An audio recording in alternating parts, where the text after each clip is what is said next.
नमस्कार विद्यार्थियों, अथर्व एजुकेटर के इस YouTube प्लेटफॉर्म पर एक बार पुनः आपका स्वागत है।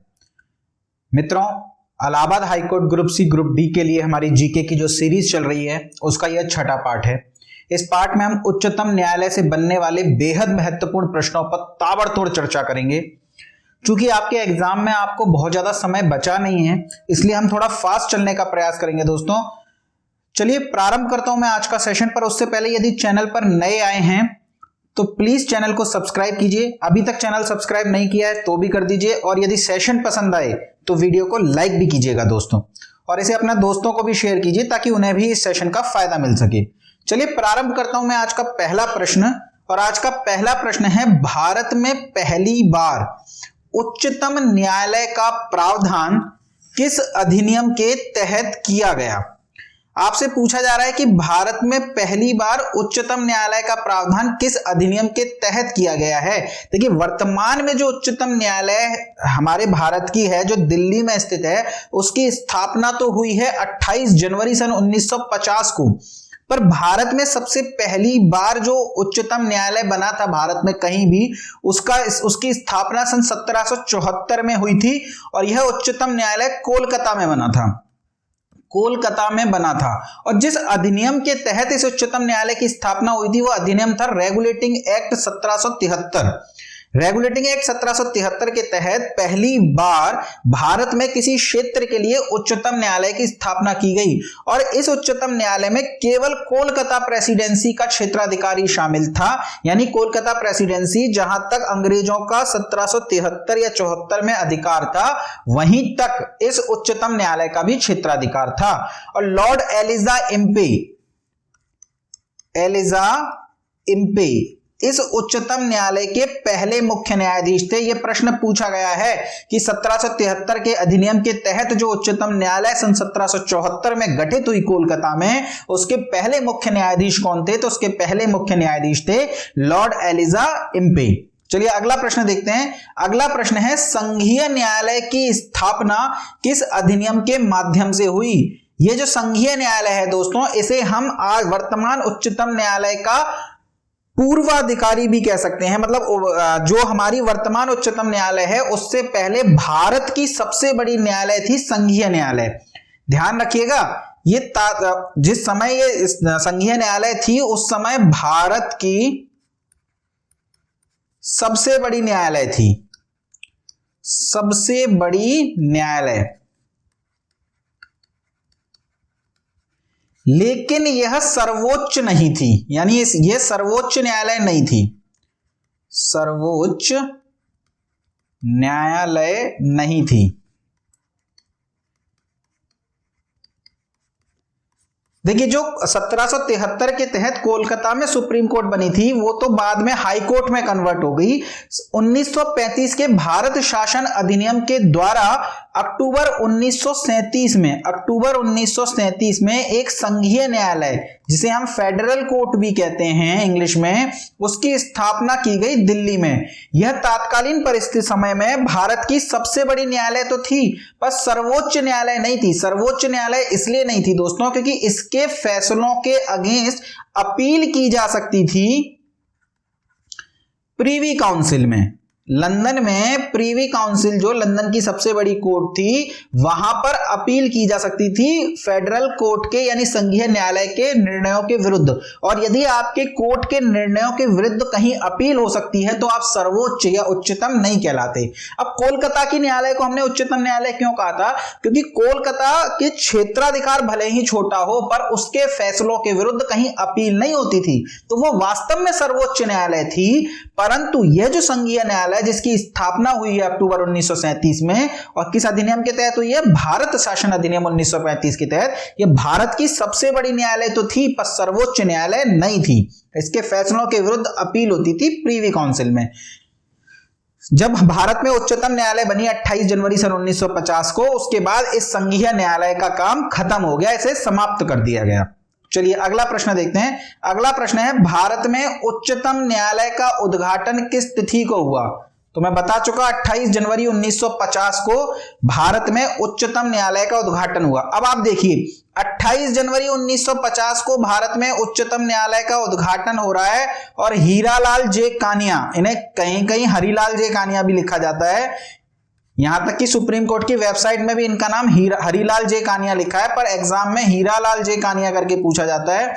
तो हीरालाल जे कानिया इसके प्रथम मुख्य न्यायाधीश बने, प्रथम मुख्य न्यायाधीश।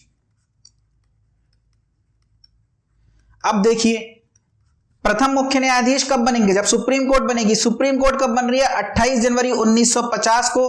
और भारत के राष्ट्रपति, प्रथम राष्ट्रपति डॉक्टर राजेंद्र प्रसाद जी शपथ कब ले रहे हैं, राष्ट्रपति 26 जनवरी 1950 को शपथ ले रहे हैं। और भारत के प्रथम राष्ट्रपति को शपथ कौन दिलाता है, सुप्रीम कोर्ट के मुख्य न्यायाधीश। लेकिन सुप्रीम कोर्ट के मुख्य न्यायाधीश तो अभी है ही नहीं कोई, तो फिर 26 जनवरी 1950 को भारत के राष्ट्रपति को किसने शपथ दिलाई, तो ध्यान रखना यह शपथ दिलाई है हीरालाल जे कानिया जी ने, हीरालाल जे कानिया ने। लेकिन कैसे दिला दी, जब ये तो सुप्रीम कोर्ट के चीफ जस्टिस है ही नहीं है। लेकिन ध्यान रखिएगा यह संघीय न्यायालय, फेडरल कोर्ट के अंतिम मुख्य न्यायाधीश थे, संघीय न्यायालय के अंतिम चीफ जस्टिस, संघीय न्यायालय के अंतिम चीफ जस्टिस थे। यानी ये संघीय न्यायालय के अंतिम चीफ जस्टिस थे और भारत की उच्चतम न्यायालय के पहले चीफ जस्टिस थे। तो इन्होंने भारत के राष्ट्रपति को शपथ दिलाई है, पर किस रूप में दिलाई थी, संघीय न्यायालय के अंतिम चीफ जस्टिस के रूप में। ठीक है, उसके बाद हमारे भारत में उच्चतम न्यायालय आई और उसके उपरांत उच्चतम न्यायालय के मुख्य न्यायाधीश राष्ट्रपति को शपथ दिलाने लगे। तो आपसे पूछा जा सकता है ये सारी बातें किसी भी प्रकार से, तो आपको तैयार रहना है दोस्तों। चलिए अगला प्रश्न देखते हैं। भारत के सर्वोच्च न्यायालय की स्थापना हुई है 1950 में संसद के एक अधिनियम के द्वारा, भारतीय स्वाधीनता अधिनियम 1947 के अधीन, भारत सरकार के अधिनियम 1953 के तहत, या भारतीय संविधान के द्वारा। तो भारत की सर्वोच्च न्यायालय की स्थापना भारतीय संविधान के द्वारा हुई है। अनुच्छेद 124 भारत में एक सर्वोच्च न्यायालय होने की बात करता है। तो सर्वोच्च न्यायालय संवैधानिक बॉडी है, कॉन्स्टिट्यूशनल बॉडी है, भारतीय संविधान के द्वारा इसकी स्थापना की गई है। यहां तक कि इसके न्यायाधीशों की नियुक्ति, इसके न्यायाधीशों की शपथ, इसके न्यायाधीशों को पद से हटाना, सभी के बारे में संविधान में विस्तृत रूप से चर्चा की गई है। तो आपसे पूछे भारत के सर्वोच्च न्यायालय की स्थापना कब हुई, 28 जनवरी 1950 को। किसके द्वारा, भारतीय संविधान के द्वारा। चलिए अगला प्रश्न है, उच्चतम न्यायालय के न्यायाधीशों की वर्तमान स्वीकृत संख्या क्या है। मित्रों ये जो मैं इस प्रश्न का उत्तर दे रहा हूं आज के अकॉर्डिंग दे रहा हूं, यानी 24 नवंबर सन 2022। हालांकि आपका जब एग्जाम होगा तब तक इसका उत्तर नहीं बदलने वाला, पर भविष्य में आप कभी भी ये वीडियो देखो और इसका उत्तर कुछ आपको अलग मिले तो वो अमेंडमेंट आया होगा बाद में। आज की स्थिति यह है कि भारत में उच्चतम न्यायालय के न्यायाधीशों की वर्तमान स्वीकृत संख्या है 33, जिसमें से एक होता है चीफ जस्टिस ऑफ इंडिया, मुख्य न्यायाधीश, और 32 अन्य न्यायाधीश। 32 अन्य न्यायाधीश, कुल हो गए 33। तो वर्तमान में न्यायाधीशों की वर्तमान स्वीकृत संख्या कितनी है, 33 है। आपसे पूछा जाए भारत के उच्चतम न्यायालय के न्यायाधीशों की संख्या में वृद्धि करने की शक्ति किस में निहित है। अब देखिए अनुच्छेद 124 वास्तव में कहता क्या है। अनुच्छेद 124 जिसमें संविधान में सर्वोच्च न्यायालय की स्थापना की बात की गई है, उसमें लिखा हुआ है कि भारत का एक सर्वोच्च न्यायालय होगा जिसका एक मुख्य न्यायाधीश होगा, एक मुख्य न्यायाधीश होगा एवं 7 अन्य न्यायाधीश होंगे। 7 अन्य न्यायाधीश होंगे। यानी संविधान 124 के अकॉर्डिंग आपसे पूछ लिया जाए तो भारत में कुल सुप्रीम कोर्ट में 8 न्यायाधीश हो सकते हैं, एक मुख्य न्यायाधीश और 7 अन्य न्यायाधीश। इसके अलावा लिखा है कि संख्या में वृद्धि करने की शक्ति, संख्या में वृद्धि करने की शक्ति संसद में निहित होगी, यानी संसद चाहे तो समय समय पर इन न्यायाधीशों की संख्या में वृद्धि कर सकती है। लेकिन देखने वाली बात यह है कि वृद्धि करने के लिए संविधान में संशोधन करने की आवश्यकता नहीं है।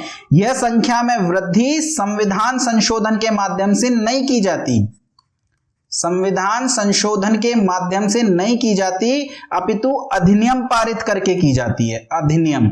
और जब अधिनियम पारित करके किया जा रहा है, इसका मतलब आज भी संविधान में लिखा तो यही है कि एक मुख्य न्यायाधीश होंगे और 7 अन्य न्यायाधीश होंगे। संख्या में वृद्धि संसद करेगी और संसद ने समय समय पर अधिनियमों के माध्यम से वृद्धि करी है। 7 से बढ़कर के वर्तमान स्थिति यह है कि 33 न्यायाधीश होते हैं सुप्रीम कोर्ट में, पर संविधान में आज भी यही लिखा हुआ है कि एक मुख्य न्यायाधीश और 7 अन्य न्यायाधीश होंगे।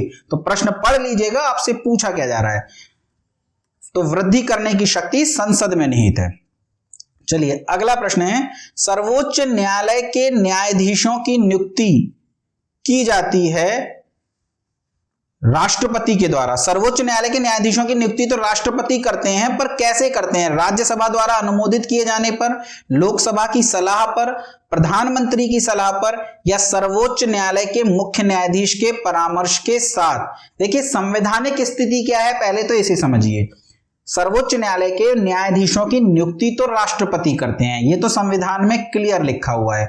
और राष्ट्रपति किसकी सलाह पर करते हैं? मंत्री परिषद की सलाह पर सारे कार्य करते हैं। पर ऑप्शन में कहीं आपको मंत्री परिषद नहीं दिया हुआ, प्रधानमंत्री की सलाह पर दिया हुआ है। पर उससे भी बेटर हमें कुछ और आंसर मिले तो संविधान में लिखा है कि जब भी मुख्य न्यायाधीश के अलावा अन्य न्यायाधीशों की नियुक्ति करेंगे राष्ट्रपति, यानी राष्ट्रपति सुप्रीम कोर्ट में मुख्य न्यायाधीश की नियुक्ति भी करेंगे और अन्य न्यायाधीशों की नियुक्ति भी करेंगे। जो 32 अन्य न्यायाधीश होते हैं उनकी नियुक्ति भी राष्ट्रपति करेंगे।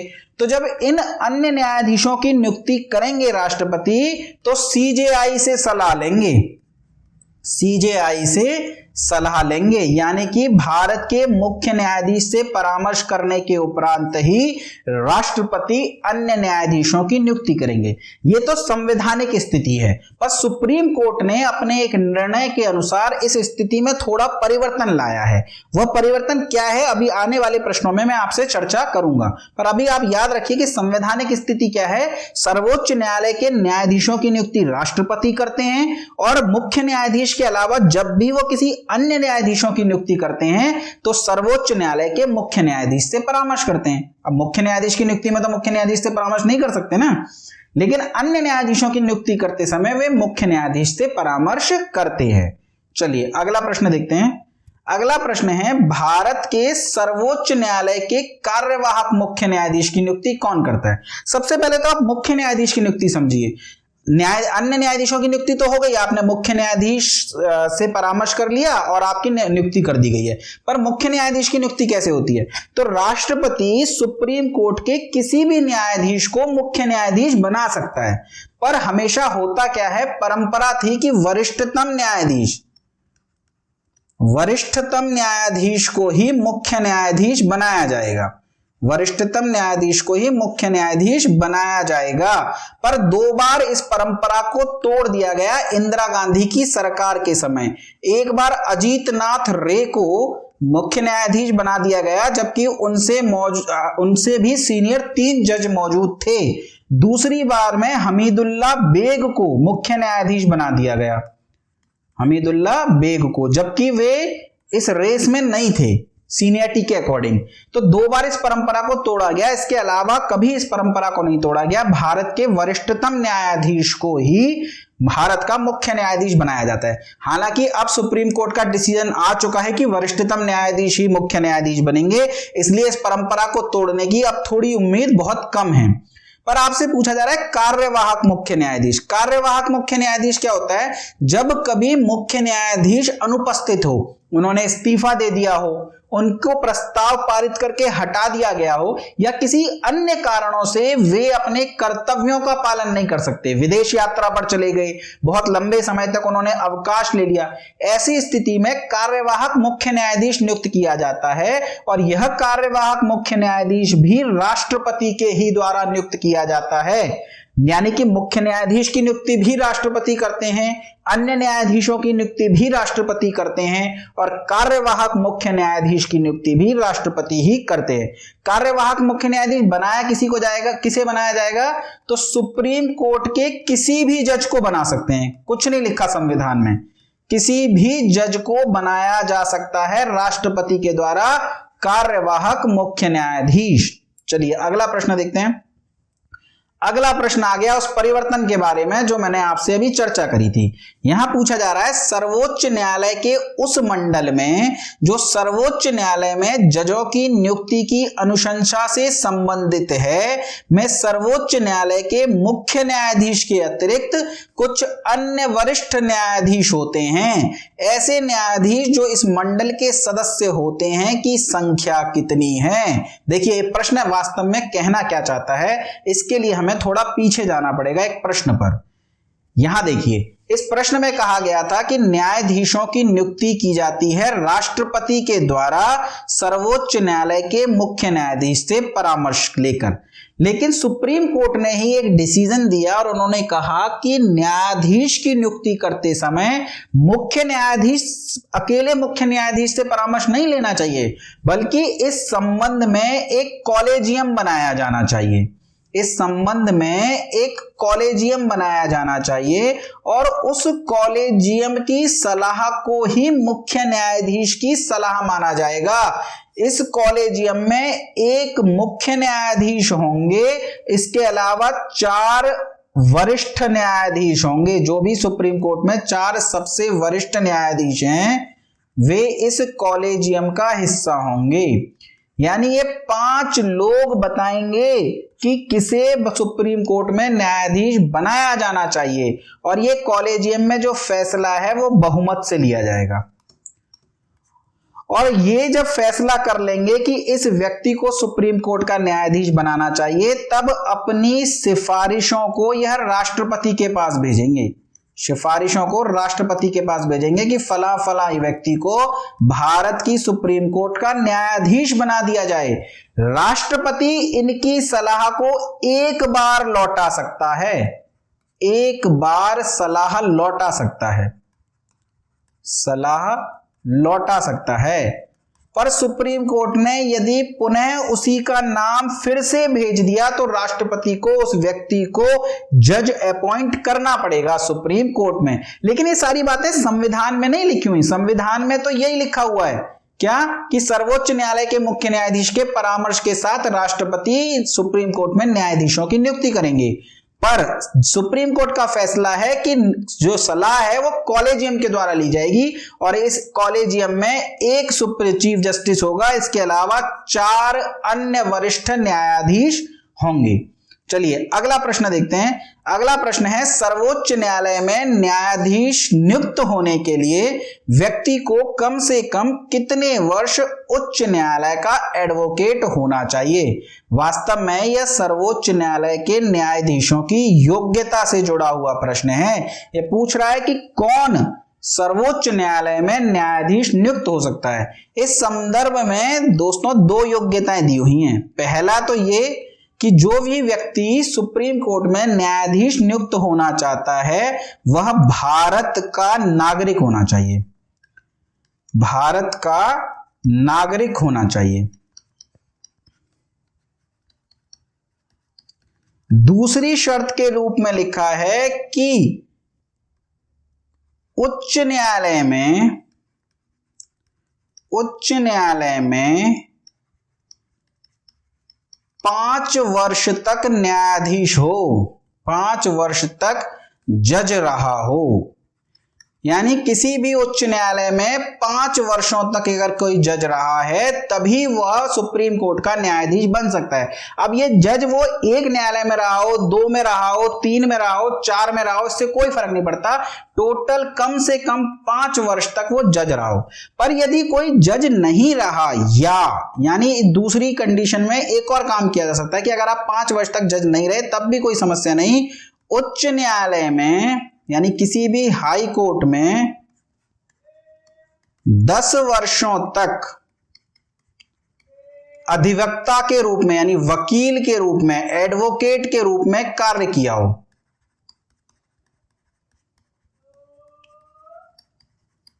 या अगर आपने ये भी नहीं करा तो राष्ट्रपति की नजर में आप विधिवेत्ता हो, राष्ट्रपति को लगे कि नहीं आप कानून के सच्चे जानकार हो, आपको जज बनाया जा सकता है, राष्ट्रपति की नजर में विधिवेत्ता हो। यानी ये दो ही कंडीशन है दोस्तों। पहली तो ये कि भारत का नागरिक होना चाहिए, ये तो कंडीशन आपको हर हालत में फिल करनी है।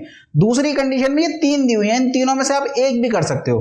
देखिए, राष्ट्रपति की नजर में विधिवेत्ता हो ऐसा कोई व्यक्ति आज तक जज नहीं बना, पर ये जो वकील के कोटे से जज यदा कदा बनते रहे हैं, इसमें पुरुषों में सीकरी साहब पहले वकील थे जो कि उच्चतम न्यायालय में जज बने, और महिलाओं में बात की जाए तो इंदु मल्होत्रा पहली महिला थी जो वकील के कोटे से सुप्रीम कोर्ट में जज बनी। चलिए, इस प्रश्न का उत्तर हो जाएगा 10 वर्षों तक आप उच्च न्यायालय में वकील रहे हो, अधिवक्ता रहे हो या एडवोकेट रहे हो। चलिए अगला प्रश्न देखते हैं।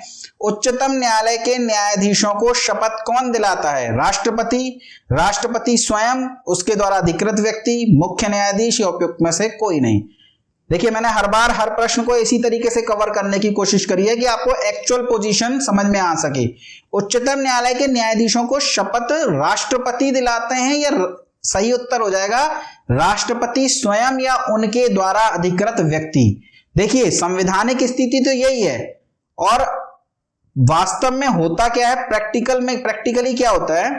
प्रैक्टिकली कि जो मुख्य न्यायाधीश हैं भारत के, चीफ जस्टिस ऑफ इंडिया हैं, इन्हें तो राष्ट्रपति शपथ दिला देते हैं, और in chief justice of India को राष्ट्रपति नियुक्त कर देते हैं अन्य न्यायाधीशों को शपथ दिलाने के लिए, अधिकृत कर देते हैं, और अन्य न्यायाधीशों को जो शपथ है वो सीजेआई दिला देते हैं।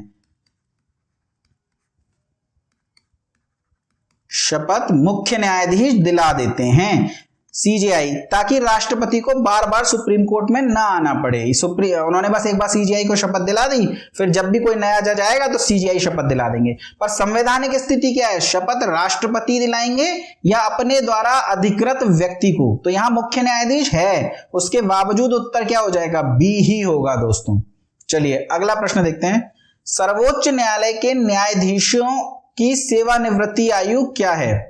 न्यायाधीशों की सेवानिवृत्ति आयु क्या है? रिटायरमेंट एज पूछ रहा है दोस्तों, तो ध्यान रखिएगा, सर्वोच्च न्यायालय के न्यायाधीशों की सेवानिवृत्ति 65 वर्ष है। 65 वर्ष तक सर्वोच्च न्यायालय के न्यायाधीश बने रह सकते हैं, जबकि हाई कोर्ट में यह उम्र 62 वर्ष है। यानी हाई कोर्ट के जजेस के लिए अगर आपसे रिटायरमेंट एज पूछ ले तो 62 वर्ष हो जाएगी, जबकि सुप्रीम कोर्ट के लिए यह हो जाएगी 65 वर्ष।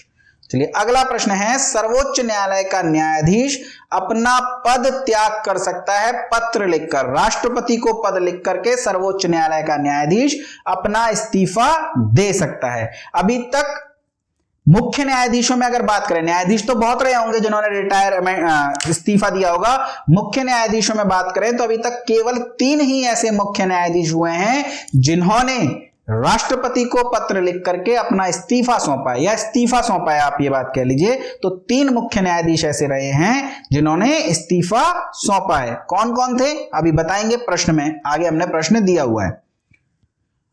उच्चतम न्यायालय के न्यायाधीश किस प्रकार हटाए जा सकते हैं? ये तो बात हो गई कि 65 वर्ष की उम्र में वो रिटायर हो जाएंगे या इस्तीफा दे सकते हैं। अगर हम बात करें कि क्या उन्हें हटाया भी जा सकता है, तो हटाया जा सकता है दोस्तों। आपको संसद में प्रस्ताव पारित करना होगा। यह कुछ इसी प्रकार है जैसे कि राष्ट्रपति के लिए महाभियोग आता था।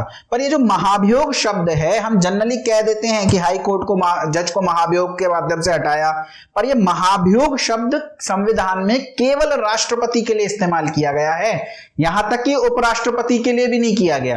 ना ही उच्चतम न्यायालय, ना ही उच्च न्यायालय, ना ही कैग, किसी के लिए भी महाभियोग शब्द यूज नहीं किया गया। इन्हें हटाने का प्रस्ताव कहा जाता है। तो उच्चतम न्यायालय के न्यायाधीशों को हटाने के लिए संसद के किसी भी सदन में प्रस्ताव लाना होगा, और संसद के उस सदन से वो प्रस्ताव पारित हो जाता है तो दूसरे सदन में वो प्रस्ताव जाएगा, और वहां से भी पारित हो जाता है तो राष्ट्रपति द्वारा उस न्यायाधीश को हटा दिया जाएगा। तो राष्ट्रपति के द्वारा संसद की सिफारिश पर, यह हमारे प्रश्न का सही उत्तर हो जाएगा। चलिए अगला प्रश्न है, उच्चतम न्यायालय में संविधान के निर्वाचन से संबंधित मामलों की सुनवाई के लिए न्यायाधीशों की संख्या कम से कम कितनी होनी चाहिए? जब भी संविधान की इंटरप्रिटेशन, संविधान की व्याख्या से जुड़ा हुआ कोई मामला सुप्रीम कोर्ट के सामने आता है, संविधान में कुछ लिखा हुआ है और उसके अर्थ को लेकर के विवाद है, तो इस बात का निर्णय सुप्रीम कोर्ट लेता है कि संविधान के लिखे हुए इस तथ्य का क्या मतलब है। तो जब भी संविधान की व्याख्या, संविधान की इंटरप्रिटेशन, संविधान के निर्वाचन से मामले की सुनवाई होती है तो उस पीठ को संविधान पीठ कहा जाता है। यानी जितने भी न्यायाधीश बैठेंगे उस बेंच को संविधान पीठ कहा जाता है, और संविधान पीठ में न्यूनतम 5 जज होने चाहिए। न्यूनतम 5 जज होने चाहिए। अधिकतम कितने भी हो सकते हैं, लेकिन कम से कम 5 जज होने ही चाहिए। ध्यान रखिएगा, सबसे बड़ी पीठ अगर आपसे पूछी जाए अब तक की सबसे बड़ी पीठ किस केस में बनी है, तो सबसे बड़ी पीठ बनी है केशवानंद भारती केस में। केशवानंद भारती केस बहुत ही फेमस केस है दोस्तों, इससे बहुत प्रश्न बनते हैं। केशवानंद भारती केस चर्चा करते रहेंगे हम प्रश्नों में।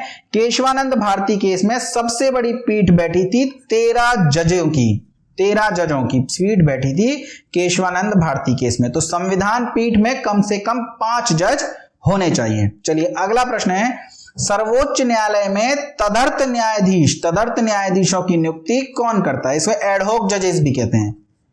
अच्छा, आपसे पूछा जा रहा है कब होती है? एडहॉक जजेस कहते हैं इंग्लिश में, और हिंदी में कहते हैं तदर्थ न्यायाधीश। तो इसका उत्तर क्या है? कब की जाती है तदर्थ न्यायाधीशों की नियुक्ति सर्वोच्च न्यायालय में? तो ध्यान रखिएगा, न तो तब होगी जब कई सारे न्यायाधीश दीर्घकालीन अवकाश पर चले जाएं और आपको लगे जज उपस्थित नहीं है तो आप तदर्थ न्यायाधीशों की नियुक्ति कर दें। नहीं, ऐसा नहीं हो सकता।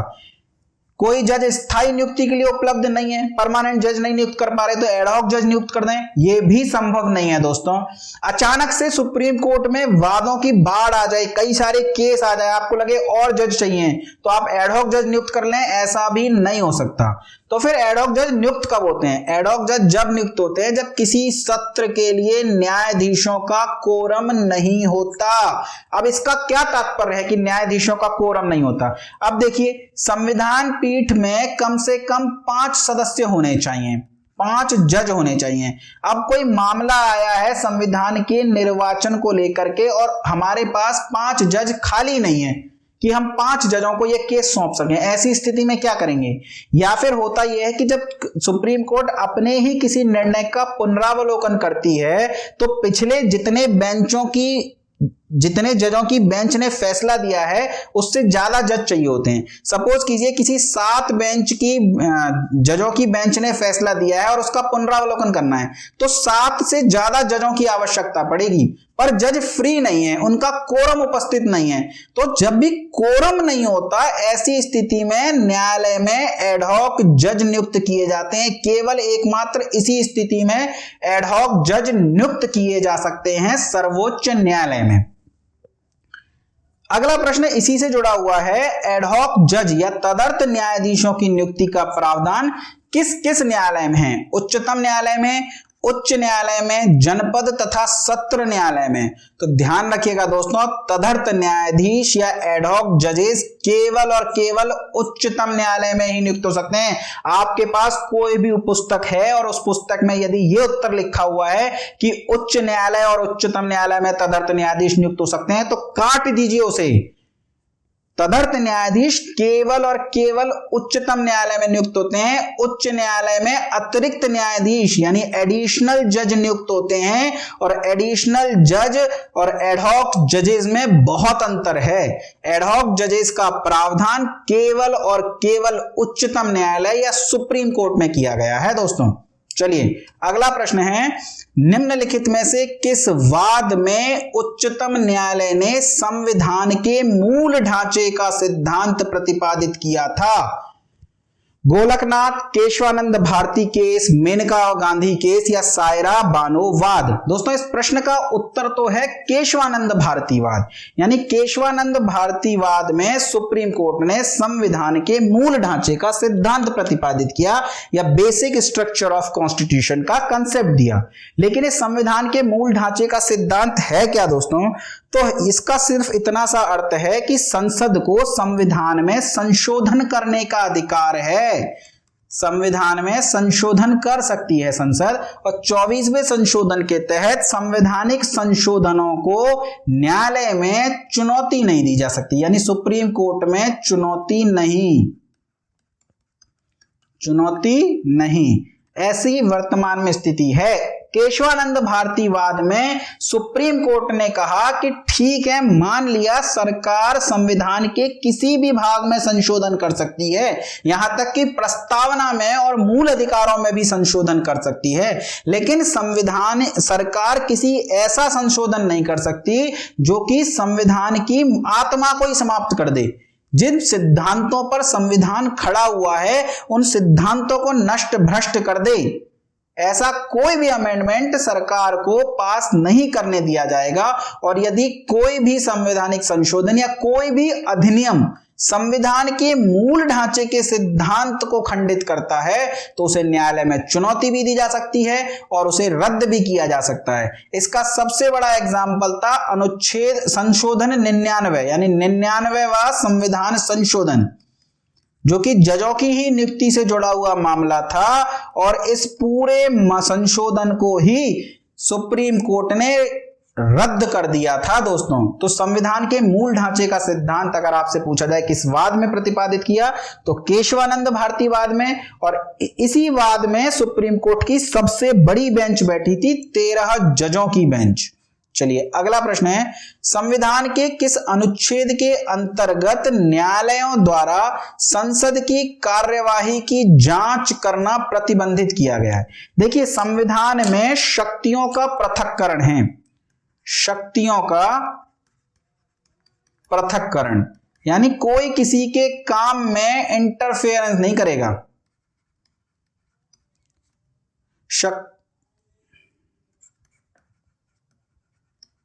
पृथक्करण, कोई किसी के काम में इंटरफेरेंस नहीं करेगा। संसद के काम में कोर्ट नहीं इंटरफेयर करेगी और कोर्ट के काम में संसद इंटरफेयर नहीं करेगी। यानी कि न्यायाधीशों की किसी टिप्पणी पर, किसी बात पर मतलब उन्हें हटाने का जो प्रस्ताव लाया जा रहा है उसके अलावा कभी संसद टिप्पणी नहीं करेगी। उसी प्रकार संसद की कार्यवाही पर कभी सुप्रीम कोर्ट जांच नहीं बिठा सकती। कभी सुप्रीम कोर्ट इस बात की जांच नहीं कर सकती कि संसद ने अपने संसद के अंदर क्या किया है। संसद की कार्यवाहियों की जांच केवल संसद द्वारा की जा सकती है, सुप्रीम कोर्ट द्वारा नहीं। और यह प्रतिबंध जिस अनुच्छेद के माध्यम से लगाया गया है वह अनुच्छेद है 122। तो इस प्रश्न का उत्तर हो जाएगा 122। चलिए, संविधान की व्याख्या करने का अंतिम अधिकार किसे है? संविधान की व्याख्या, संविधान की इंटरप्रिटेशन, संविधान की निर्वाचन, इन दोनों का ही इन सभी का अंतिम अधिकार सुप्रीम कोर्ट के पास है। और सुप्रीम कोर्ट संविधान की व्याख्या करने के लिए जो बेंच बिठाता है उसे संविधान पीठ कहते हैं। और संविधान पीठ में न्यूनतम 5 जज होने चाहिए। ये चर्चा हम कर चुके हैं। तो संविधान की व्याख्या का अंतिम अधिकार सर्वोच्च न्यायालय के पास है। इसी वजह से सर्वोच्च न्यायालय को गार्जियन ऑफ कॉन्स्टिट्यूशन या संविधान का रक्षक और संविधान का अभिभावक कहा जाता है। संविधान का रक्षक या संविधान का अभिभावक कहा जाता है। कोई भी अधिनियम या कोई संविधान संशोधन यदि संविधान के ही विरुद्ध है, कोई अधिनियम संविधान के विरुद्ध है या संविधान संशोधन संविधान के मूल ढांचे में परिवर्तन करता है, तो उन अधिनियमों को, उन संविधान संशोधनों को भी सुप्रीम कोर्ट रद्द कर सकती है। इसी वजह से सुप्रीम कोर्ट को संविधान का रक्षक, संविधान का अभिभावक कहा गया है। चलिए अगला प्रश्न देखते हैं। उच्चतम न्यायालय के न्यायाधीशों का वेतन कौन निर्धारित करता है? तो उच्चतम न्यायालय के न्यायाधीशों का वेतन संसद द्वारा निर्धारित किया जाता है और भारत की संचित निधि से इन्हें वेतन दिया जाता है। भारत की संचित निधि से वेतन दिया जाता है। ध्यान रखिएगा, वेतन भी भारत की संचित निधि से मिलता है और पेंशन भी भारत की संचित निधि से ही मिलती है। लेकिन और यदि हाई कोर्ट के जजेस की बात करें, आप बात करें हाई कोर्ट के जजेस की, तो इन्हें वेतन तो राज्य की संचित निधि से मिलता है, राज्य की संचित निधि से, जबकि पेंशन भारत की संचित निधि से मिलती है। इसमें 4 प्रश्न हैं दोस्तों। आपसे पूछा जाए कि न्यायाधीशों को वेतन किस निधि से मिलता है, तो भारत की संचित निधि से। पेंशन किस निधि से मिलती है? भारत की संचित निधि से। हाई कोर्ट को वेतन किस निधि से मिलता है? राज्य की संचित निधि से।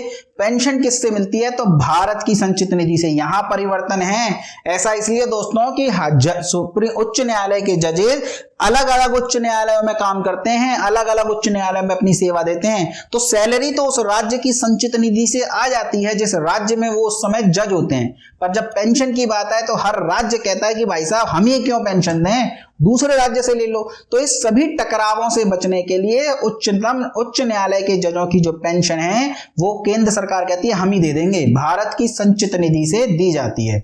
और वेतन का निर्धारण चाहे उच्च न्यायालय के वेतन हो या उच्चतम न्यायालय के वेतन हो, यह तय करता है संसद। चलिए, सेवानिवृत्ति के पश्चात सर्वोच्च न्यायालय के न्यायाधीश वकालत कर सकते हैं। सर्वोच्च न्यायालय के न्यायाधीश रिटायरमेंट होने के बाद कहां वकालत कर सकते हैं? तो ध्यान रखना, एक बार आप सर्वोच्च न्यायालय के न्यायाधीश बन गए तो आप भारत के किसी भी न्यायालय में उसके बाद प्रैक्टिस नहीं कर पाओगे। चाहे आपने रिटायरमेंट ले ली हो, चाहे इस्तीफा दे दिया हो, कुछ भी हो जाए, अब आप भारत के किसी भी न्यायालय में प्रैक्टिस नहीं कर पाएंगे। जबकि आप उच्च न्यायालय हाई कोर्ट के न्यायाधीश हैं, तो ध्यान रखिएगा, हाई कोर्ट का न्यायाधीश रिटायरमेंट के बाद सुप्रीम कोर्ट में प्रैक्टिस कर सकता है। साथ ही वो जिस राज्य में न्यायाधीश रहा है, मतलब जिन राज्यों में न्यायाधीश रहा है हाई कोर्ट का, उन हाई कोर्ट्स को छोड़ करके अन्य राज्यों की हाई कोर्ट में प्रैक्टिस कर सकता है, पर किसी भी लोअर कोर्ट में प्रैक्टिस नहीं कर सकता। तो ध्यान से पढ़िएगा, हाई कोर्ट पर जब प्रश्न बनाएंगे तो विस्तृत रूप से चर्चा करेंगे। अभी तो आप याद रखिए, सर्वोच्च न्यायालय के न्यायाधीश किसी भी न्यायालय में प्रैक्टिस नहीं कर सकते आफ्टर दी रिटायरमेंट। चलिए अगला प्रश्न देखते हैं। केंद्र और राज्य के बीच होने वाले विवादों का निर्णय भारत के उच्चतम न्यायालय की शक्ति किसके अंतर्गत करती है? देखिए, उच्चतम न्यायालय को कई प्रकार के अधिकार प्राप्त हैं, जैसे कि परामर्शी अधिकारिता। परामर्शी अधिकारिता में अनुच्छेद 148 के तहत राष्ट्रपति सुप्रीम कोर्ट से परामर्श मांग सकता है। हमने चर्चा करी थी राष्ट्रपति के चैप्टर में। जिसने भी मेरे वो राष्ट्रपति वाला वीडियो नहीं देखा, देखिए ऊपर आई बटन पर लिंक आ रहा है, क्लिक करके राष्ट्रपति वाली वीडियो देख सकते हैं। बहुत महत्वपूर्ण प्रश्नों पर मैंने उसमें चर्चा करी है। इसके अलावा अपीलीय अधिकारिता और मूल अधिकारिता भी होती है दोस्तों। बात करें मूल अधिकारिता की, तो मूल अधिकारिता में केंद्र और राज्यों के बीच में यदि विवाद हो, केंद्र और राज्यों के बीच में विवाद हो, तो केवल सुप्रीम कोर्ट ही उसमें निर्णय कर सकता है। और जिन मामलों में केवल सुप्रीम कोर्ट निर्णय करता है उन्हें मूल अधिकारिता कहते हैं। केंद्र और राज्यों में विवाद हो, या फिर दो राज्यों में विवाद हो जाए, दो राज्यों में विवाद हो जाए, या फिर एक तरफ केंद्र और एक राज्य या कई राज्य हों और दूसरी तरफ एक या एक से अधिक राज्य हों, इन सभी मामलों में सिर्फ सुप्रीम कोर्ट ही फैसला लेता है, कोई भी हाई कोर्ट नहीं। तो इन्हें मूल अधिकारिता के अंतर्गत कहते हैं। इसके अलावा राष्ट्रपति एवं उपराष्ट्रपति के चुनावों से संबंधित मामले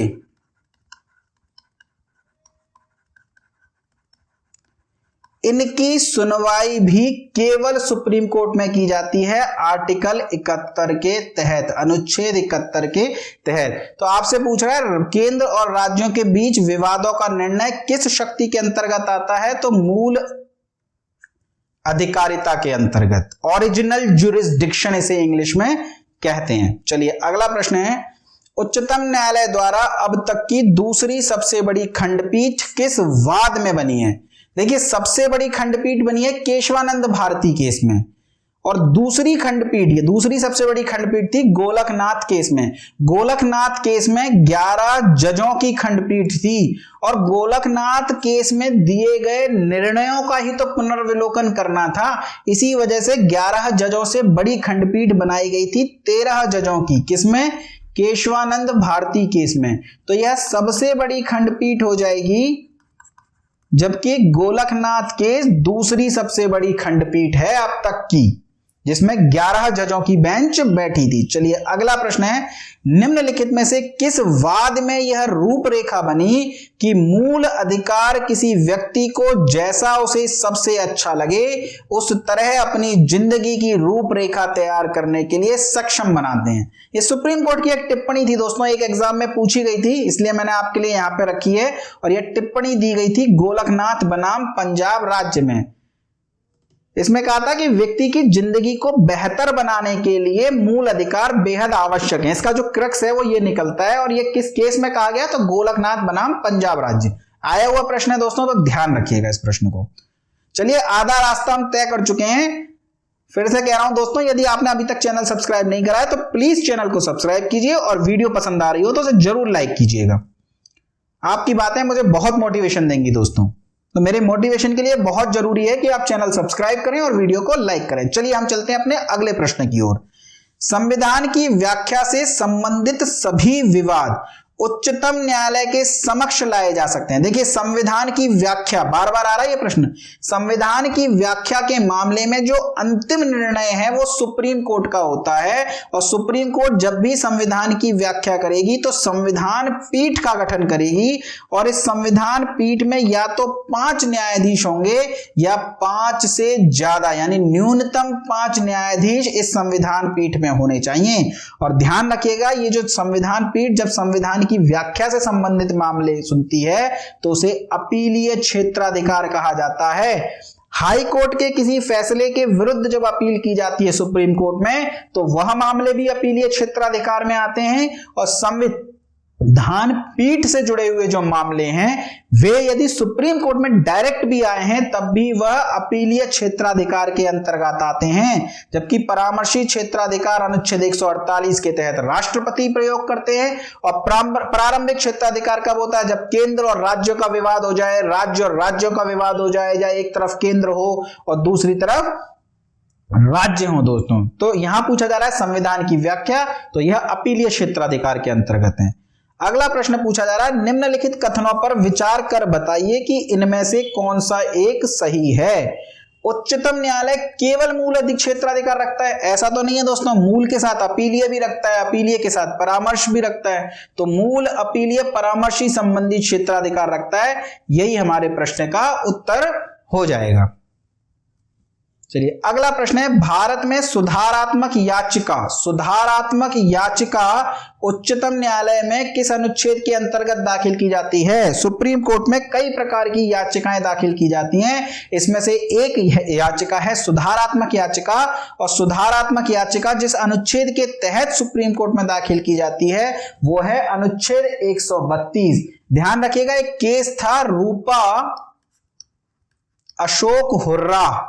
वैसे आपके एग्जाम में ये केस पूछा नहीं जाएगा, चांसेस नहीं है इस केस को आपसे पूछे जाने का, पर मैं आपको बता देता हूं, रूपा अशोक हुर्रा वर्सेस अशोक हुर्रा।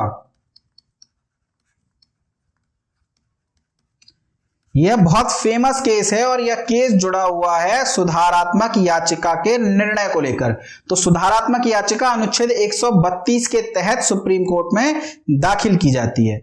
अगला प्रश्न है, संविधान का कौन सा अनुच्छेद उच्चतम न्यायालय को उनके द्वारा दिए गए निर्णय तथा आदेश के पुनरावलोकन हेतु अधिकृत करता है? यानी सुप्रीम कोर्ट ने कोई निर्णय दिया है, उसी निर्णय पर विचार करना है, उसी निर्णय का पुनरावलोकन करना है, उसे कहते हैं पुनरावलोकन। ध्यान रखिएगा, पुनरावलोकन अलग होता है, पुनरावलोकन अलग होता है और न्यायिक पुनरावलोकन अलग होता है। जब सुप्रीम कोर्ट अपने ही दिए गए निर्णय के विरुद्ध मामला सुनता है तो उसे कहते हैं पुनरावलोकन। और जब कोर्ट यह फैसला लेता है कि कोई अधिनियम या कोई भी कानून, कोई भी विधि, कोई भी रेगुलेशन, कोई भी सर्कुलर, कोई भी निर्णय जो लिया गया है वह संविधान के विरुद्ध या विधि के विरुद्ध तो नहीं है, उसे कहते हैं न्यायिक पुनरावलोकन। संविधान के विरुद्ध यदि कोई संशोधन है, कोई अधिनियम है, तो उस अधिनियम को सुप्रीम कोर्ट अवैध घोषित कर सकती है, रद्द कर सकती है, शून्य कर सकती है। इसे कहते हैं न्यायिक पुनरावलोकन। मूल अधिकार जब हम पढ़ेंगे तो हम इस न्यायिक पुनरावलोकन पर और विस्तृत रूप से चर्चा करेंगे। मूल अधिकारों में एक आर्टिकल आता है अनुच्छेद 13, वह अनुच्छेद 13 इस न्यायिक पुनरावलोकन का आधार कहलाता है। हालांकि न्यायिक पुनरावलोकन जैसा शब्द संविधान में नहीं लिखा हुआ, ध्यान रखिएगा, संविधान में यह शब्द नहीं, कहीं नहीं लिखा हुआ। और विश्व में केवल 2 ही ऐसे देश हैं, एक हो गया भारत और एक हो गया यूएसए। यही ऐसे 2 देश हैं जहां पर न्यायिक पुनरावलोकन प्रचलित है। तो न्यायिक पुनरावलोकन जिस अनुच्छेद में लिखा हुआ है दोस्तों, वह अनुच्छेद है, अच्छा आपसे यहां न्यायिक पुनरावलोकन नहीं पूछ रहा ना, हाँ पुनरावलोकन पूछ रहा है। पुनरावलोकन जिस अनुच्छेद में लिखा हुआ है वह अनुच्छेद है 137। न्यायिक पुनरावलोकन तो किसी अनुच्छेद में नहीं लिखा, उसका तो आधार है अनुच्छेद 13, पर पुनरावलोकन के बारे में स्पष्ट रूप से लिखा हुआ है और जिस अनुच्छेद में लिखा है वह अनुच्छेद है 137, 137। तो पुनरावलोकन और न्यायिक पुनरावलोकन देख लीजिएगा प्रश्न पूछ क्या रहा है। पुनरावलोकन का अनुच्छेद पूछे तो 137, न्यायिक पुनरावलोकन का अनुच्छेद पूछे तो किसी अनुच्छेद में नहीं, आधार पूछे तो अनुच्छेद 13 हो जाएगा। चलिए अगला प्रश्न देखते हैं। न्यायिक पुनरावलोकन प्रचलित है, न्यायिक पुनरावलोकन प्रचलित है, मैं बात कर चुका। भारत और संयुक्त राज्य अमेरिका में केवल यही विश्व के 2 ऐसे देश हैं जहां पर न्यायिक पुनरावलोकन होता है। एक है यूएसए, संयुक्त राज्य अमेरिका, और दूसरा हो जाएगा भारत। चलिए अगला प्रश्न है, न्यायिक पुनरावलोकन का अर्थ है, न्यायिक पुनरावलोकन का अर्थ होता है कि राज्य के किसी भी कानून को जो संविधान के विरुद्ध हो उसे संविधान अवैध घोषित कर सकता है। अगला प्रश्न हो जाएगा, निम्नलिखित में से असत्य कथन छांटिए। उच्चतम न्यायालय को संविधान का संरक्षक कहा जाता है, सत्य है। उच्चतम न्यायालय को, राष्ट्रपति को उच्चतम न्यायालय से कानूनी मामलों में परामर्श लेने का अधिकार है, अनुच्छेद 148 के तहत चर्चा कई बार कर चुके हैं, तो यह कथन भी सही हो जाएगा। उच्चतम न्यायालय को देश के किसी भी न्यायालय में चल रहे वाद को अन्यंत्र भेजने का अधिकार है। किसी एक कोर्ट में केस चल रहा है, उसको उठा करके दूसरे कोर्ट में भेज सकता है, यहां तक कि एक हाई कोर्ट से भी मामला उठा करके दूसरे हाई कोर्ट में भेज सकता है या अपने पास मंगा सकता है। उच्चतम न्यायालय देश के किसी भी न्यायालय में चल रहे वाद को अन्यंत्र भेज सकता है। तीनों कथन सही हैं। आपसे पूछा जा रहा है असत्य कथन छांटिए, तो उत्तर हो जाएगा उपर्युक्त में से कोई नहीं। चलिए अगला प्रश्न देखते हैं। भारत के उच्चतम न्यायालय का क्षेत्राधिकार किसके द्वारा बढ़ाया जाता है, बढ़ाया जा सकता है? तो वैसे तो पूरे भारत पर ही उच्चतम न्यायालय का क्षेत्राधिकार है, पर बहुत से मामलों में नहीं है। जैसे कि रिट जारी करता है सुप्रीम कोर्ट, तो रिट केवल मूल अधिकार से जुड़े हुए मामलों में जारी कर सकता है, इसके अलावा दीवानी मामलों में सुप्रीम कोर्ट कोई रिट जारी नहीं कर सकता। जबकि उच्च न्यायालय यानी हाई कोर्ट जो है वो दीवानी मामलों में भी रिट जारी कर सकते हैं। तो ये यहां पर इस मामले में देखा जाए तो एक तरीके से सुप्रीम कोर्ट कम पावर है, तो ये क्षेत्राधिकार बढ़ाया जा सकता है संसद द्वारा विधि बनाकर, या कोई भी ऐसा क्षेत्र, कोई नया क्षेत्र भारत में शामिल कर लिया जाए तो वह भी सब सुप्रीम कोर्ट के अधीन आ जाएगा। तो कोई भी क्षेत्राधिकार किसी भी प्रकार का अगर उसमें अधिकारों में वृद्धि करनी है तो जो विधि है वो केवल संसद ही बनाएगी, कोई मंत्रिपरिषद नहीं, कोई राष्ट्रपति नहीं, कोई मुख्य न्यायाधीश नहीं। चलिए अगला प्रश्न देखते हैं। भारतीय संविधान के किस अनुच्छेद के तहत उच्चतम न्यायालय भारतीय नागरिकों के मौलिक अधिकारों की सुरक्षा करता है? अगर किसी भी नागरिक के मौलिक अधिकारों का हनन होता है तो वह सीधे सीधे सुप्रीम कोर्ट में जा सकता है। उसे ना हाई कोर्ट में जाने की जरूरत है ना किसी अन्य लोअर कोर्ट में, डायरेक्ट सुप्रीम कोर्ट में जा सकता है।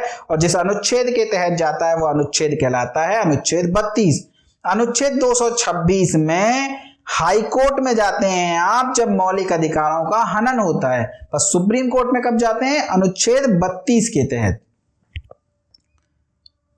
चलिए, कौन से मामले उच्च न्यायालय और उच्चतम न्यायालय की अधिकारिता में आते हैं? केंद्र और राज्य के बीच विवाद, ये केवल सुप्रीम कोर्ट इस बारे में फैसला लेता है, हाई कोर्ट नहीं। राज्यों में परस्पर विवाद केवल सुप्रीम कोर्ट, हाई कोर्ट नहीं। जबकि मूल अधिकारों का मामला है तो सुप्रीम कोर्ट लेती है आर्टिकल 32 अनुच्छेद 32 के तहत, और हाई कोर्ट भी इसमें निर्णय सुना सकती है अनुच्छेद या आर्टिकल 226 के तहत। तो मूल अधिकारों के प्रवर्तन से जुड़ा हुआ मामला है, उसमें उच्च न्यायालय और उच्चतम न्यायालय दोनों ही फैसला ले सकते हैं। जबकि संविधान के उल्लंघन से संरक्षण का मामला है तो इस केस में भी केवल सुप्रीम कोर्ट ही निर्णय सुनाती है। चलिए, अगला प्रश्न है, भारत में संविधान की मूल संरचना के सिद्धांत का स्रोत क्या है? जो बेसिक स्ट्रक्चर का कंसेप्ट दिया गया था उसका स्रोत आधार क्या है? संविधान, न्यायिक व्याख्या, न्यायविदों का मत या संसदीय कानून? तो ध्यान रखिएगा, मूल संरचना का सिद्धांत केशवानंद भारती केस में दिया गया था, केशवानंद भारती केस में, और ये सुप्रीम कोर्ट का जजमेंट है, सुप्रीम कोर्ट द्वारा जजमेंट है ये प्रॉपर। तो ये न्यायिक व्याख्या आएगी, न्यायविदों का मत नहीं है ये, बल्कि सुप्रीम कोर्ट का जजमेंट है, इसलिए इसका उत्तर हो जाएगा न्यायिक व्याख्या। चलिए, अगला प्रश्न है, भारत के उच्चतम न्यायालय एक अभिलेख न्यायालय है। भारत का उच्चतम न्यायालय एक अभिलेख न्यायालय है। अभिलेख न्यायालय का क्या तात्पर्य होता है दोस्तों? अभिलेख न्यायालय का तात्पर्य होता है कि सुप्रीम कोर्ट के निर्णय, सुप्रीम कोर्ट जो भी निर्णय देगा वे सारे भारत के लिए बाध्यकारी हैं। यहां तक कि किसी भी हाई कोर्ट को भी सुप्रीम कोर्ट के निर्णय के विरुद्ध जाने का अधिकार नहीं है। सुप्रीम कोर्ट के निर्णय सभी के लिए बाध्यकारी हैं, उन पर किसी भी प्रकार का कोई प्रश्न चिन्ह नहीं लगाया जा सकता।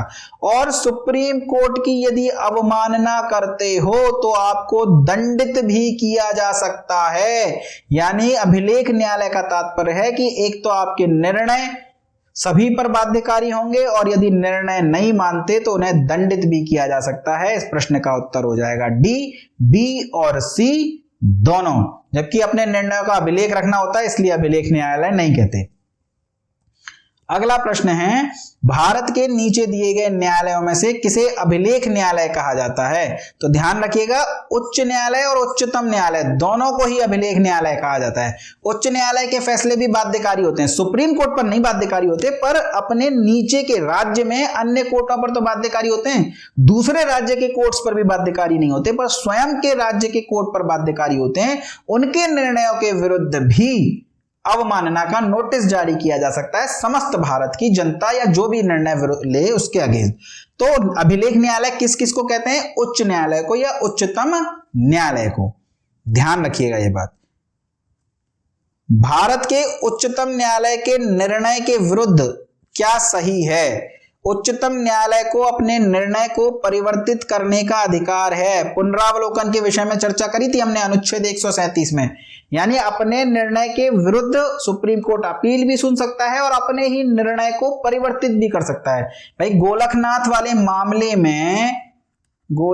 वाले मामले में 11 बेंचों की जजों ने फैसला सुनाया था और इसमें से एक फैसला था कि मूल अधिकार में परिवर्तन नहीं किया जाएगा। तो 11 जजों की बेंचों के विरुद्ध 13 जजों की बेंच बैठी थी केशवानंद भारती केस में और अपने ही निर्णय को पलट दिया था। यानी कि अपने निर्णय को पलट सकती है सुप्रीम कोर्ट। उच्चतम न्यायालय को अपने निर्णय को परिवर्तित करने का अधिकार नहीं, गलत हो जाएगा। मुख्य न्यायाधीश नहीं बल्कि कोर्ट परिवर्तित करती है, विधि मंत्रालय भी गलत हो जाएगा। उत्तर हो जाएगा उच्चतम न्यायालय को अपने निर्णय को परिवर्तित करने का अधिकार है। अगला प्रश्न है दोस्तों, उच्चतम न्यायालय मामलों की सुनवाई दिल्ली में करता है। संविधान में स्पष्ट रूप से लिखा है कि उच्चतम न्यायालय दिल्ली में स्थित होगा, पर भारत के किसी अन्य स्थान पर भी सुनवाई की जा सकती है। एक ही शर्त है दोस्तों, पहली ये कि उच्चतम न्यायालय के मुख्य न्यायाधीश ऐसा फैसला ले कि दिल्ली से बाहर हमें सुनवाई करनी है और राष्ट्रपति का अनुमोदन प्राप्त हो। राष्ट्रपति का अनुमोदन प्राप्त होना बहुत आवश्यक है दोस्तों। तो उच्चतम न्यायालय मामलों की सुनवाई कर सकता है, पर राष्ट्रपति का अनुमोदन चाहिए दिल्ली से बाहर अगर कहीं सुनवाई करना चाहते हैं तो। अगला प्रश्न है, पीआईएल से क्या तात्पर्य है? पीआईएल पब्लिक इंटरेस्ट लिटिगेशन, बहुत आसान सा प्रश्न है, सभी को पता होगा। सुप्रीम कोर्ट के न्यायाधीश थे भगवती साहब, और भगवती साहब ने एक निर्णय दिया था कि कोई व्यक्ति यदि पोस्ट कार्ड पर लिखकर भी अपनी कंप्लेन दे सकता है जो कि पब्लिक इंटरेस्ट के लिए जुड़ी हो, लोक हित से जुड़ा हुआ मामला हो, तो सुप्रीम कोर्ट उस केस को भी एक पिटीशन की तरह ही लेगा और उसे दाखिल कर सकता है, उस मामले की सुनवाई भी कर सकता है। इसे पीआईएल कहते हैं और इसका फुल फॉर्म होता है पब्लिक इंटरेस्ट लिटिगेशन। जनहित याचिका, ये पब्लिक इंटरेस्ट लिटिगेशन की बात हो रही है। इसकी शुरुआत किसके द्वारा की गई? तो ये पीएन भगवती साहब का जजमेंट था। संसद में कोई एक्ट पारित नहीं हुआ था, ना ही संशोधन किया गया। ये तो केवल एक न्यायिक पहल थी, मूल संविधान में भी ऐसा कुछ नहीं लिखा। जब भगवती साहब ने निर्णय सुनाया, सुप्रीम कोर्ट के द्वारा यह निर्णय सुनाया गया, तो यह न्यायिक पहल के द्वारा भारत में जनहित याचिका या पीआईएल की शुरुआत हुई। विश्व स्तर पर अगर पीआईएल की शुरुआत की बात की जाए कि लोक हितवाद की संकल्पना का उद्गम देश कौन सा है, तो पीआईएल का जनक संयुक्त राज्य अमेरिका कहा जाता है। पीआईएल से यही 3 प्रश्न बनते हैं दोस्तों। एक तो इसके फुल फॉर्म को लेकर के प्रश्न आते हैं, एक किसके द्वारा शुरू किया गया, तो इसमें भगवती साहब का नाम हो सकता है या न्यायिक पहल, मतलब आपसे पूछा जा सकता है उस समय मुख्य न्यायाधीश कौन था, तो जस्टिस पीएन भगवती थे। इसके अलावा आपसे पूछा जा सकता है कि लोक हितवाद की संकल्पना का उद्गम देश कौन सा है, तो उत्तर हो जाएगा संयुक्त राज्य अमेरिका या यूएसए। अगला प्रश्न है, उच्चतम न्यायालय के न्यायाधीशों को वेतन और भत्ते दिए जाते हैं। चर्चा कर चुके हैं हम कि वेतन दिया जाता है भारत की संचित निधि से और पेंशन भी दी जाती है संचित निधि से, जबकि उच्च न्यायालय हाई कोर्ट के न्यायाधीशों की बात करें तो वेतन मिलता है राज्य की संचित निधि से और पेंशन मिलती है भारत की संचित निधि से। जबकि सुप्रीम कोर्ट के न्यायाधीशों में वेतन हो या पेंशन हो, दोनों ही भारत की संचित निधि से मिलता है, भारत की समेकित निधि से। अगला प्रश्न है, भारत के ऐसे मुख्य न्यायाधीश जिनका पद पर रहते हुए निधन हुआ।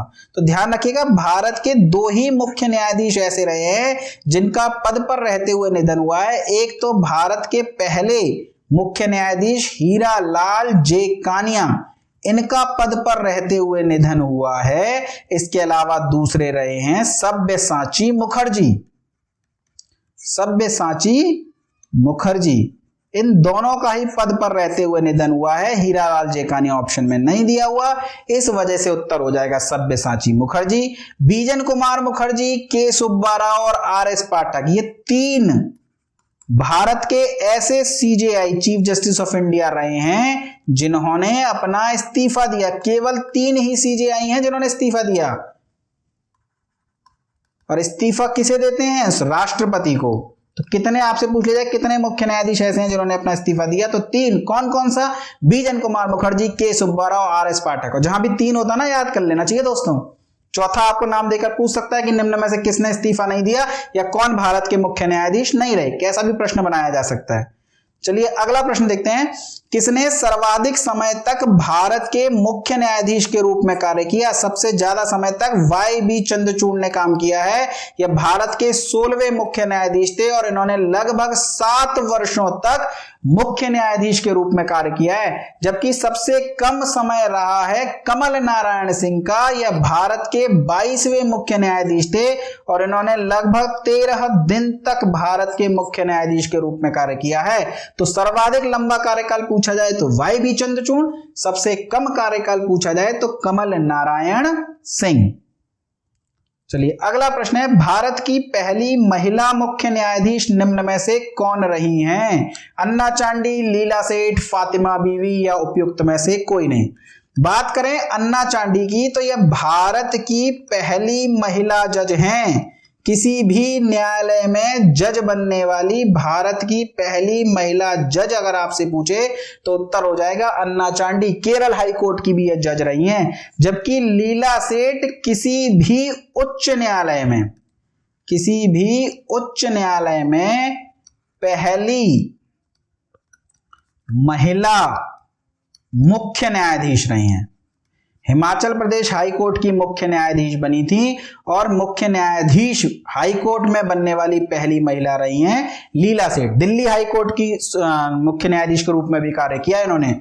जबकि फातिमा बीबी सुप्रीम कोर्ट की जज रही हैं। सुप्रीम कोर्ट में कुछ महिलाएं जज बनी हैं, नंबर अभी थोड़ी देर में प्रश्न में बता देंगे। सुप्रीम कोर्ट की जज रही हैं, पहली महिला जज।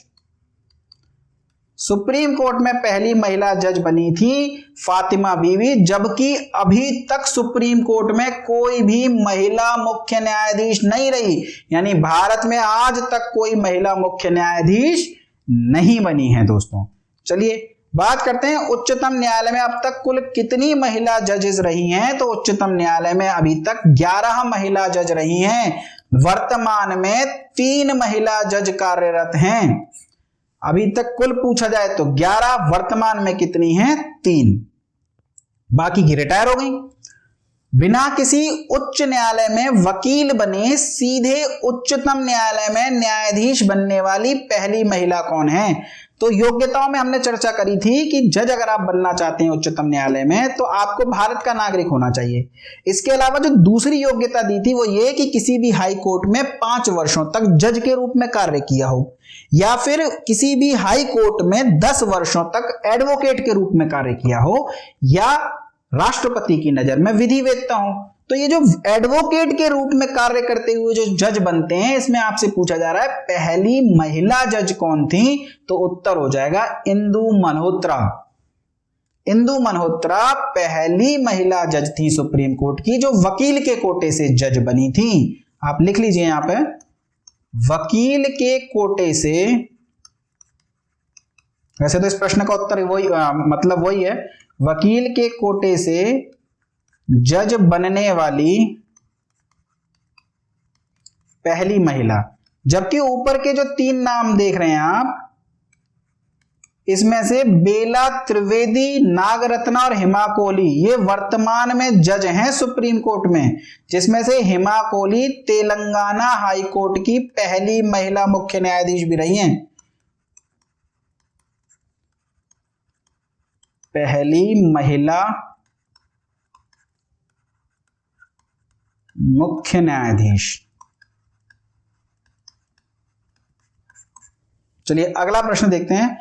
अगला प्रश्न है, वरिष्ठता की परंपरा को त्याग कर पहली बार किसे मुख्य न्यायाधीश बनाया गया? इसी वीडियो में मैंने चर्चा करी है कि मुख्य न्यायाधीश वरिष्ठतम जज को ही बनाया जाता है परंपरा के अकॉर्डिंग, पर 2 बार इस परंपरा को तोड़ा गया है। एक बार अजीत नाथ रे के केस में और एक बार हमीदुल्ला बेग के केस में। सीनियरिटी के अकॉर्डिंग ये दोनों रेस में नहीं थे, पर इंदिरा गांधी सरकार के द्वारा वरिष्ठता की परंपरा को तोड़ करके इन दोनों को ही CJI यानी चीफ जस्टिस ऑफ इंडिया बनाया गया। पर आपसे पूछा जा रहा है पहली बार किस केस में तोड़ी गई? तो पहली बार अजीत नाथ रे के केस में इस परंपरा को तोड़ा गया। चलिए आज का अंतिम प्रश्न है, किस संविधान संशोधन द्वारा न्यायिक नियुक्ति आयोग की स्थापना का प्रावधान किया गया, जिसे उच्चतम न्यायालय द्वारा गठित संविधान पीठ ने रद्द कर दिया? देखिए आज अभी वर्तमान स्थिति यह है कि सुप्रीम कोर्ट ने कॉलेजियम की व्यवस्था की है जजों की नियुक्ति के लिए, और इस कॉलेजियम में CJI के अलावा 4 अन्य जज होते हैं।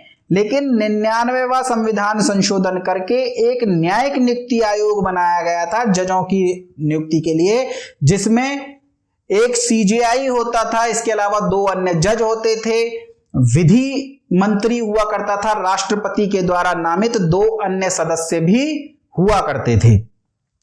तो यह नियुक्ति बस संशोधन ही हुआ था, न्यायिक नियुक्ति आयोग का गठन ही हुआ था, इसने कोई अपॉइंटमेंट करने की सिफारिश नहीं करी।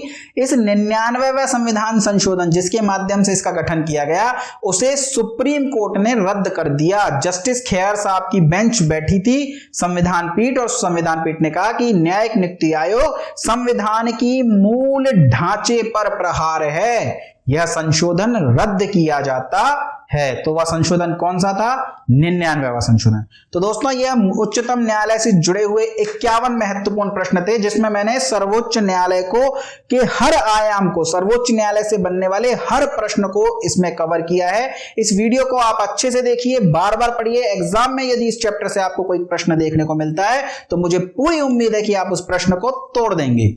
चलिए पढ़ते रहिए, मस्त रहिए, चैनल को शेयर सब्सक्राइब करते रहिए और वीडियो पसंद आए तो उसे जरूर लाइक भी कीजिएगा। धन्यवाद दोस्तों।